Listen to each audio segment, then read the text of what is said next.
Jack and the Beanstalk. A long, long time ago, when most of the world was young and folk did what they liked because all things were good, there lived a boy called Jack. His father was bedridden, and his mother, a good soul, was busy from early morning to late night planning and blazing how to support her sick husband and her young son by selling the milk and butter which Milky White, the beautiful cow, gave them without stint. For it was summertime, but winter came on. The herbs of the fields took refuge from the frosts in the warm earth, and though his mother sent Jack to gather what fodder he could get in the hedgerows, he came back as often as not with a very empty Jack, for Jack's eyes were so often full of wonder at all the things he saw that sometimes he forgot to work. So it came to pass that one morning Milky White gave no milk at all, not one drain. Then the good hard-working mother threw her apron over her head and sobbed, "What shall we do? What shall we do?" Now Jack loved his mother. Besides, he felt just a bit sneaky at being such a big boy and doing so little to help, so he said, cheer up, I'll go and get work somewhere." And he felt as he spoke as he would work his fingers to the bone, but the good woman shook her head mournfully. "You've tried that before, Jack," she said, "and nobody would keep you. You're quite a good lad, but your wits go a wool gathering. No, we must sell Milky White and live on the money. It is no use crying over milk that is not here to spill." You see, she was a wise as well as a hard-working woman, and Jack's spirits rose. "Just so," he cried. "We will sell Milky White and be richer than ever. It's an ill wind that blows no one good. So, as it is a market day, I'll just take her there and we shall see what we shall see." "But," began his mother. "But doesn't butter parsnips," laughed Jack. "Trust me to make a good bargain." So, as it was washing day, and her sick husband was more ailing than usual, his mother let Jack set off to sell the cow. "Not less than 10 pounds," she bawled after him as he turned the corner. 10 pounds indeed. Jack had made up his mind to 20 solid golden sovereigns. He was just settling what he should buy his mother as a faring out of the money when he saw a queer little old man on the road who called out, "Good morning, Jack." "Good morning," replied Jack with a polite bow, wondering how the queer little old man happened to know his name, though to be sure Jacks were as plentiful as blackberries. "And where may you be going?" asked the queer little old man. Jack wondered again. He was always wondering, you know, what the queer little old man had to do with it. But being always polite, he replied, "I'm going to market to sell Milky White, and I mean to make a good bargain." So you will," chuckled the queer little old man. "You look the sort of chap for it. I bet you know how many beans make 5. "2 in each hand and 1 in my mouth," answered Jack readily. He really was as sharp as a needle. "Just so," said "Just so," chuckled the queer little old man, and as he spoke he drew out of his pocket 5 beans. "Well, here they are, so give us Milky White." Jack was so flabbergasted that he stood with his mouth open as if he expected the 5th bean to fly into it. "What?" he said at last. "My Milky White for 5 common beans? Not if I know it." "But they aren't common beans," put in the queer little old man, and there was a queer little smile in his queer little face. "If you plant these beans overnight, by morning they will have grown up right into the very sky." Jack was too flabbergasted this time even to open his mouth. His eyes opened instead. Did you say right into the very sky? He asked at last. For, see you, Jack had wondered more about the sky than about anything else. Right up into the very sky, repeated the queer old man with a knot between each word. It's a good bargain, Jack, and as fair play as a jewel.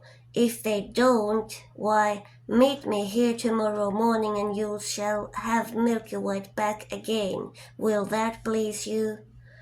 Right as a trivet, cried Jack, without stopping to think, and the next moment he found himself standing on an empty road. Two in each hand and one in my mouth, repeated Jack. That is what I said and what I'll do.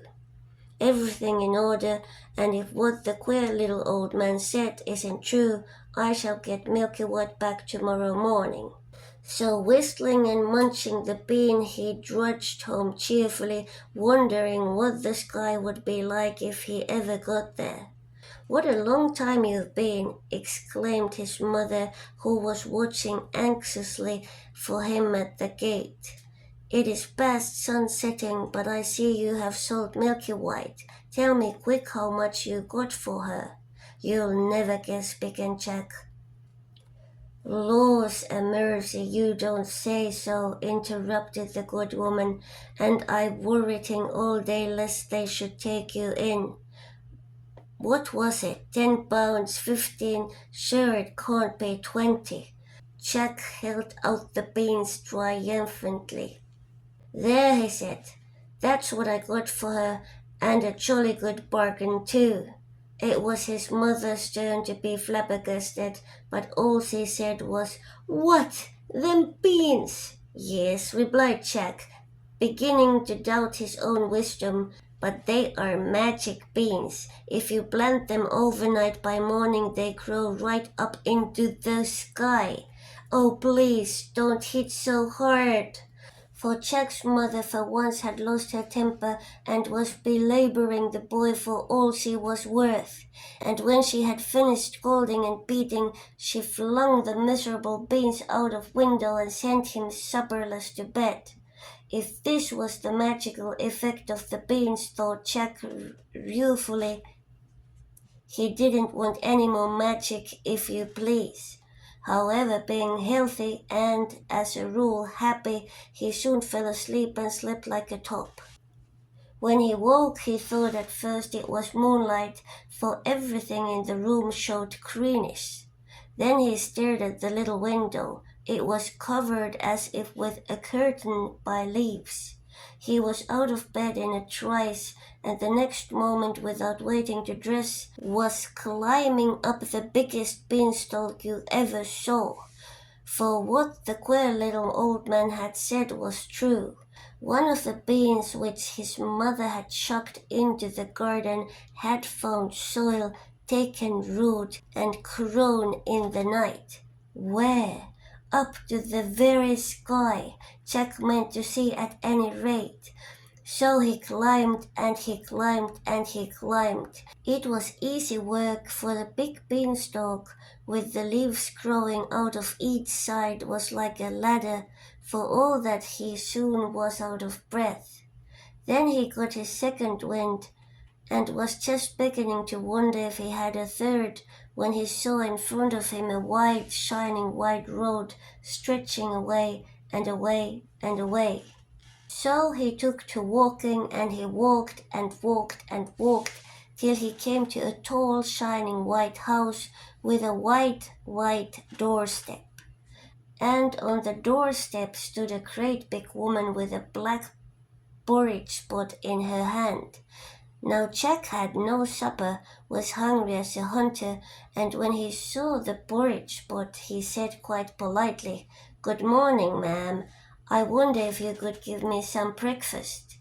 Breakfast, echoed the woman, who in truth was an ogre's wife. If it is breakfast you're wanting, it's breakfast you'll likely be, for I expect my man home every instant, and there is nothing he likes better for breakfast than a fat boy grilled on a toast. Now Jack was not a bit of a coward, and when he wanted a thing he generally got it. So he said, cheerful like, I'd be fatter if I'd had my breakfast.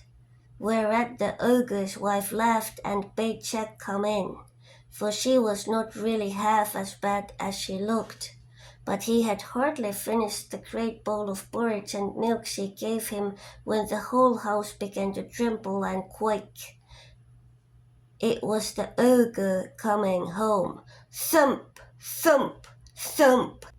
Into the oven with you, sharp, cried the ogre's wife, and the iron oven door was just closed when the ogre strode in.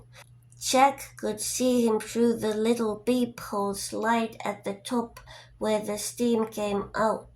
He was a big one for sure. He had 3 sheep strung to his belt, and these he threw down on the table. Here, wife, he cried, roast me these snippets for breakfast. They are all I've been able to get this morning. Worse luck. I hope the oven's hot. And he went to touch the handle while Jack burst out all of a sweat, wondering what would happen next. Roast, echoed the ogre's wife. Boo! The little things would dry to cinders. Better boil them. So she set to work to boil them, but the ogre began sniffing about the room. They don't smell mutton meat, he growled. Then he frowned horribly and began the real ogre's rhyme. Fee, fee, fo, fum. I smell the blood of an Englishman. Be he alive or be he dead, I'll crunch his bones to make my bread. Don't be silly, said his wife. It's the bones of the little boy you had for supper that I'm boiling down for soup. Come, eat your breakfast, there's a good ogre. So the ogre ate his 3 sheep, and when he had done he went to a big oaken chest and took out 3 big bags of golden pieces. These he put on the table and began to count their contents while his wife cleared away the breakfast things.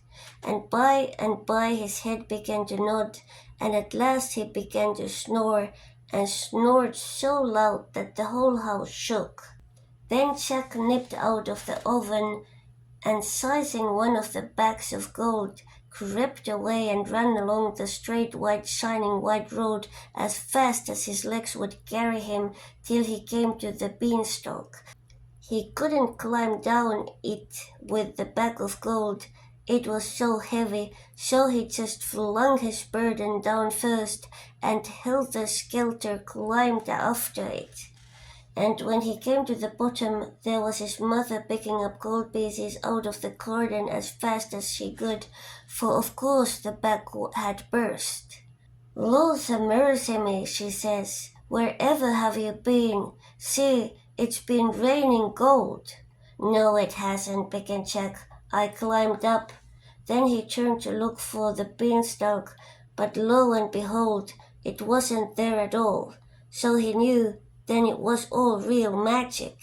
After that they lived happily on the gold pieces for a long time, and the bedridden father got all sorts of nice things to eat.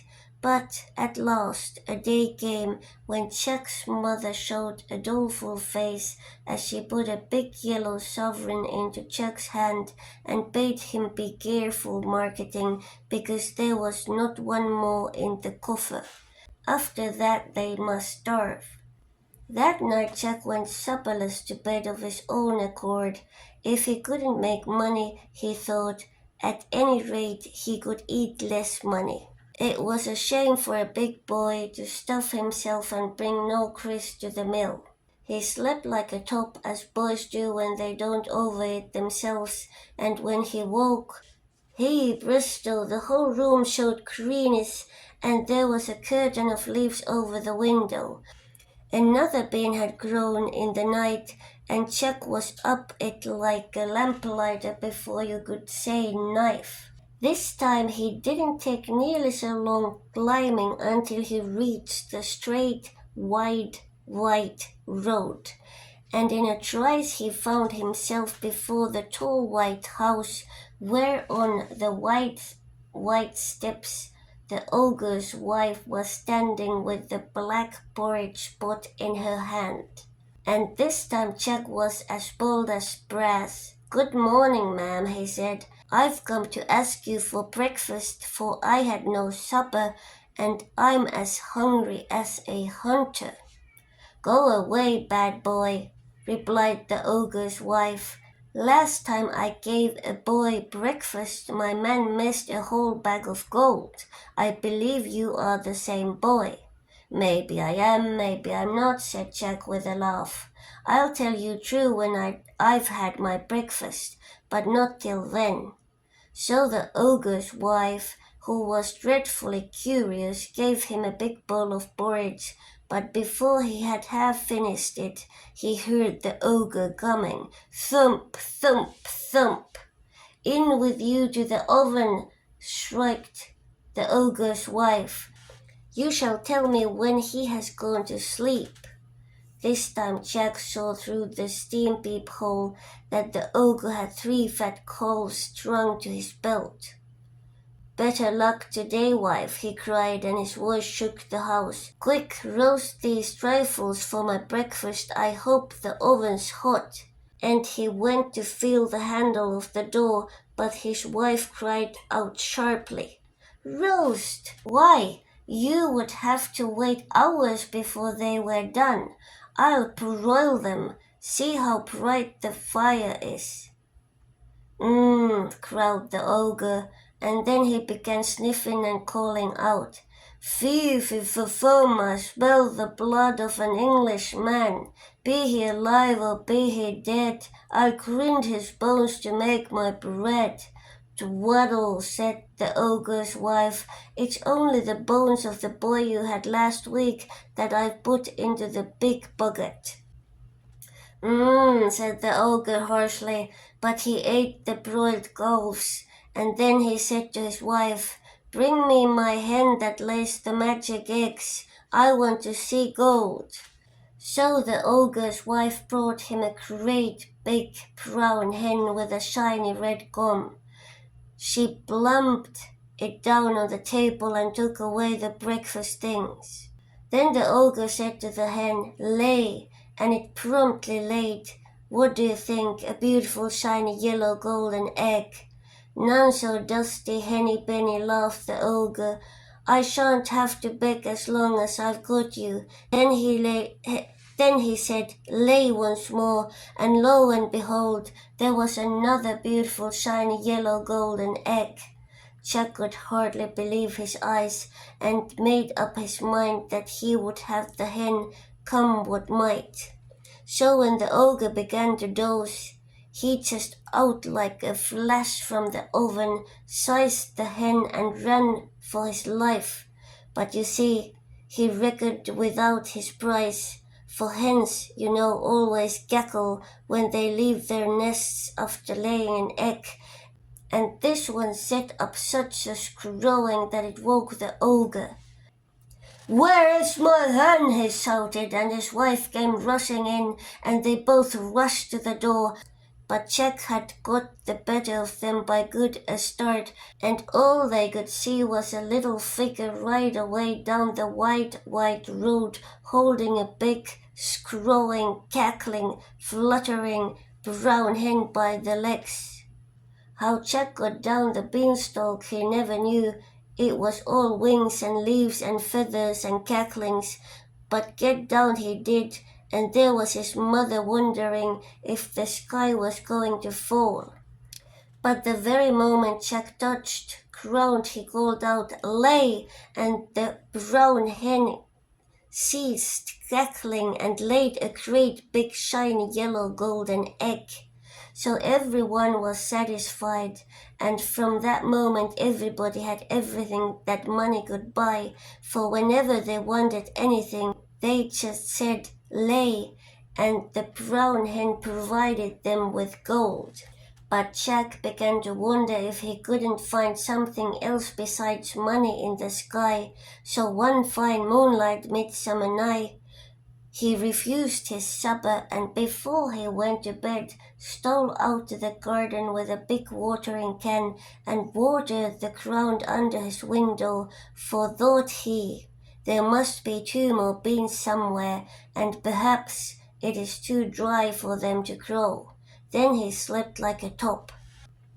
And lo and behold, when he woke, there was the green light shimmering through his room, and there he was in an instant on the beanstalk, climbing, climbing, climbing for all he was worth. But this time he knew better than to ask for his breakfast, for the ogre's wife would be sure to recognize him.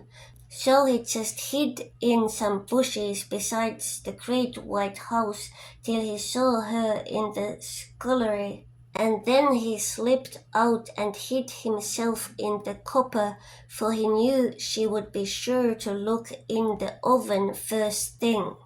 And by he heard thump, thump, thump, and peeping through a crack in the copper lid, he could see the ogre stalk in with 3 huge oxen strung at his belt. But this time no sooner had the ogre got into the house than he began shouting, "Foo, foo, foo, fum, I smell the blood of an Englishman. Be he alive or be he dead, I grind his bones to make my bread." For you see, the copper lid didn't fit tight like the oven door, and ogres have noses like a dog's for scent. "Well, I declare, so do I," exclaimed the ogre's wife. "It will be that horrid boy who stole the bag of gold and then the hen. If so, he's hid in the oven." But when she opened the door, lo and behold, Jack wasn't there, only some joints of meat roasting and sizzling away. Then she laughed and said, "You and me be fools for sure. Why, it's the boy you caught last night as I was getting ready for your breakfast. Yes, we be fools to take dead meat for lifeless. So eat your breakfast, there's a good ogre." But the ogre, though he enjoyed roast boy very much, wasn't satisfied, and every now and then he would burst out with "Fee, fee, fo, fum," and get up and search the cupboards, keeping Jack in a fever of fear lest he should think of the copper. But he didn't.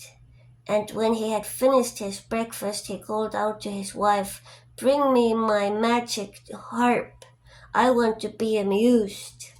So he brought out a little harp and put it on the table, and the ogre leaned back in his chair and said lazily, "Sing." And lo and behold, the harp began to sing.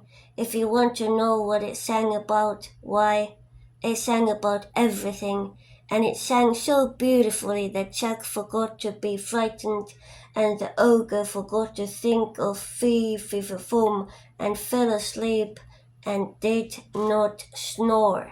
Then Jack stole out of the copper like a mouse and crept hands and knees to the table, raised himself up ever so softly, and laid hold of the magic harp, for he was determined to have it. But no sooner had he touched it than it cried out quite loud, "Master, master!" So the ogre woke, saw Jack making off, and rushed after him. My goodness, it was a race. Jack was nimble, but the ogre's stride was twice as long. So, though Jack turned and twisted and doubled like a whore, yet at last, when he got to the beanstalk, the ogre was not a dozen yards behind him. There wasn't time to think, so Jack just flung himself on the stalk and began to go down as fast as he could, while the harp kept calling, "Master, master," at the very top of its voice. He had only got down about a quarter of the way when there was the most awful lurch you can think of, and Jack nearly fell off the beanstalk. It was the ogre beginning to climb down, and his weight made the stalk sway like a tree in a storm. Then Jack knew it was life or death, and he climbed down faster and faster, and as he climbed he shouted, "Mother, mother, bring an axe, bring an axe!" Now his mother, as luck would have it, was in the backyard chopping wood, and she ran out thinking that this time the sky must have fallen. Just at the moment Jack touched ground, and he flung down the harp, which immediately began to sing of all sorts of beautiful things, and he seized the axe and gave a great chop at the beanstalk, which shook and swayed and bent like a barley before and praise. "Have a care!" shouted the ogre, clinging on as hard as he could. But Jack did have care, and he dealt the beanstalk such a shred blow that the whole of it, ogre and all, came toppling down, and of course the ogre broke his crown, so that he died on the spot.